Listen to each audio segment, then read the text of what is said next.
Hello, my friends, and welcome back to another episode of Movie Deputy Reviews, where we are going in depth into this review today.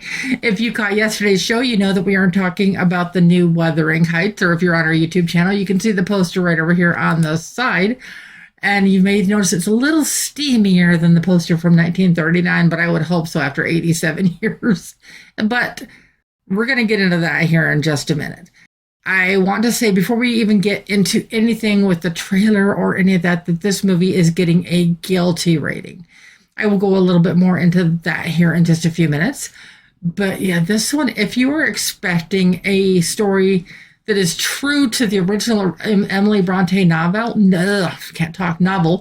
then there's parts of this movie that you will appreciate, and there's parts of this movie for true purists of the novel that are going to be going, huh?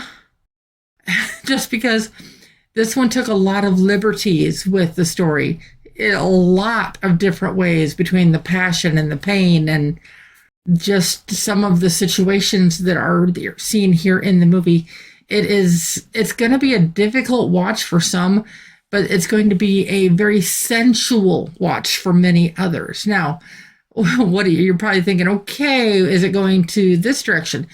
Well, honestly, the story kind of goes a little bit 50 Shades of Grey, because it really kind of crosses that boundary and into the forbidden, or quote unquote unforbidden love in a lot of different ways. And it's going to make some viewers very uncomfortable. When I went to see this in the theater, like everybody else, it was almost sold out. And there were a few people that got up and walked out, but vastly, people were mostly in tears at the end.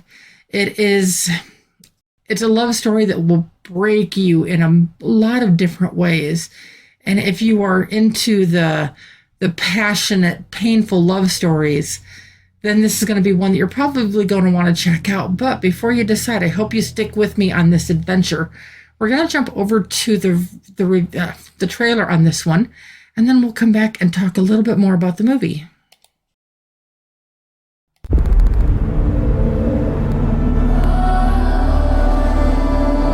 What should you do, Heathcliff? If you were rich?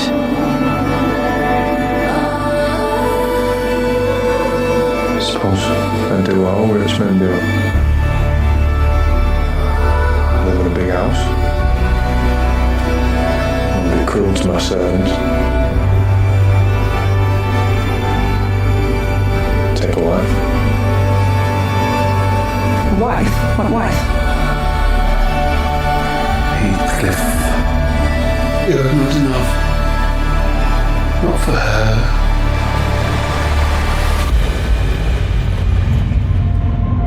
Now, if you have watched this to this point with me, or even if you are just listening, you can kind of get the feel of the passion that is in this trailer and the chemistry between the characters. Now, I don't typically focus on the Hollywood gobbledygook, and I'm not going to start now, but I will say that I believe this is the performance of Margot Robbie's career.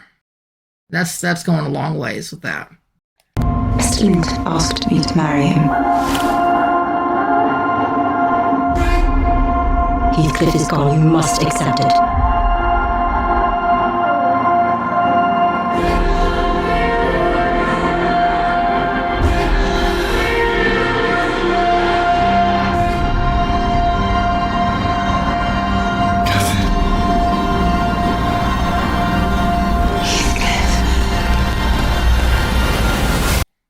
A love story literally to defy the ages.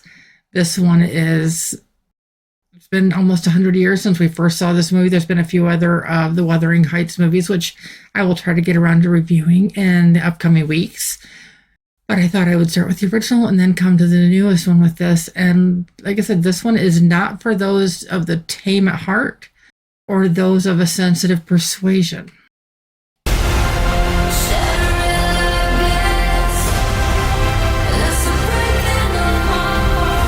Why did you leave me? Why did you betray your own heart?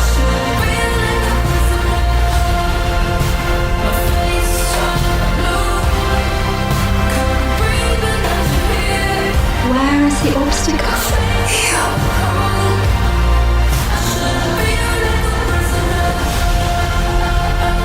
whatever our souls are made of,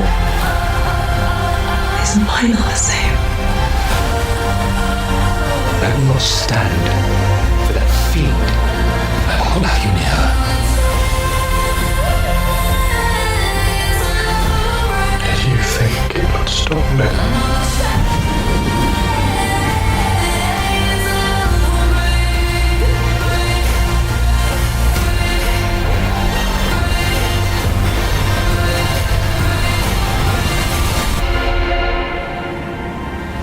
Kiss me, and let us both be damned.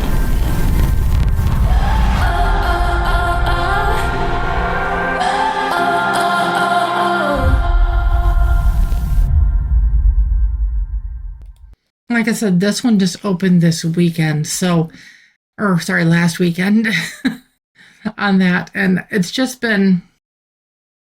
This one has been an adventure for sure. Just because, if like I said, if you couldn't tell from the trailer, it takes sensual up an entire other level, not to the level of pornography, but it's really close. And I mean really close on some of these. And the fact that it shows self-indulgence, if you can kind of get my drift on that, wink, wink.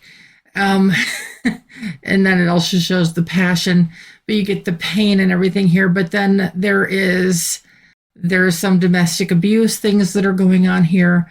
There are some other scenes that are going to make you very uncomfortable. There is a scene with the slaughtering of an animal and just some other things that are not going to be for the widest of audiences on something like this. What we see here is, though it is inspired by the Emily Bronte novel, it is quite a bit different than the story. There are big pieces from the 1939 movie that are not covered here that I feel could have really added a lot to the story. We get to see them escaping to their castle in the previous one, and if you've seen it, you know what I mean. If you haven't seen it, you may be a little bit confused, but again, no spoilers ever here. And in this one, we don't get to see that side of it. And where this one ends, it's like you're just kind of left. It's like, okay, and you feel all of the emotions that are happening, the good and the bad, and you're just caught up in this. And okay, yes, this is an absolute chick flick from beginning to end. If a guy's going to this, it's not probably voluntarily. This one is a full-on chick flick.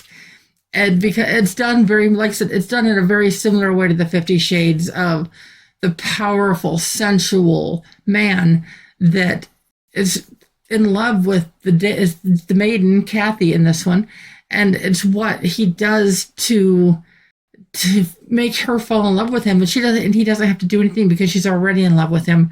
But then when she chooses something else, but yet she can't help but choose him. So it's a very twisted love story in that way. And like I said, full on chick flick. You can't look at this any other way on that. So like I said, I'm giving this a guilty rating just because of the content, just because of the way some of this is done. For the podcast image, all I did was square it off. That's literally all I did, is I just kind of grabbed the square out of it, and I played around with the height and stuff a little bit because I didn't want to cut off too much of the characters. But back to the regular poster. There we go. Sorry about that. Is this the one that you're going to be checking out? Did you already see this? Are you planning on seeing this? I would love to know your opinions on it.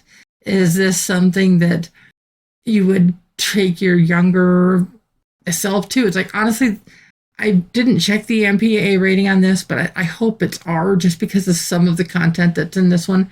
It might be PG-13. I should probably look that up real quick. I can't believe I didn't look that up before I watched this. And now shame on me.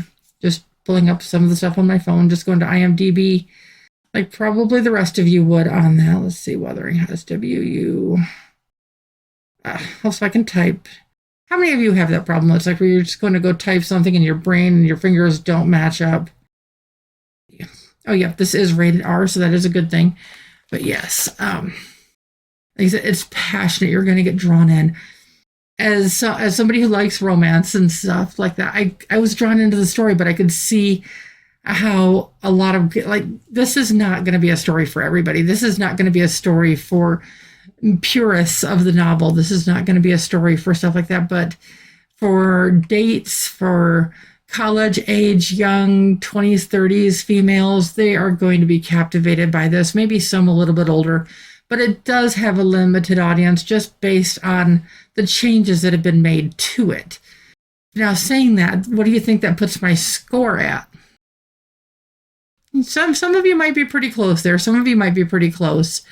And I'm going to kind of surprise a few people here, but just because the way that it's done, and mind you, it's done beautifully. Don't get me wrong there. It's done beautifully, but being done with so much passion and the way that it's done like that, it limits the audience a little bit, and it does turn it from a beautiful story into a chick flick. And okay, maybe the original book was a little bit of a chick flick too, but at least the 1939 movie could be, I mean, it wasn't overly a chick flick, so I can appreciate that.